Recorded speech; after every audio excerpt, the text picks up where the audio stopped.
Soy Ana Vicens, presidenta de la Asociación Catalana de Sommeliers, y hoy vamos a probar el vino Lías de Martín Codax, un albariño del 2017 que procede de la finca Perredondo, que es una de las fincas más grandes del Valle de Salnés.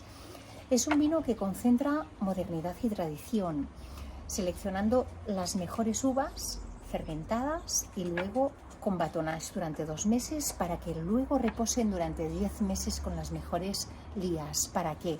Para conseguir untuosidad, estructura, para conseguir todas las propiedades que nos da el albariño.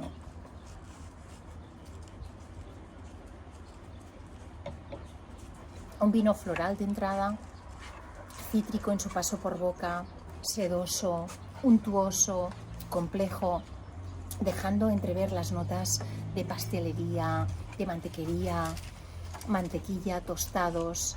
Un vino incluso para tomar con carnes y con algo que nadie se hace la idea, que es con quesos. Un vino ideal para quesos y para tomar también solo. Acidez, estructura, un vino con mucha personalidad. Gracias Martín Codax por estos vinos y salud para todos.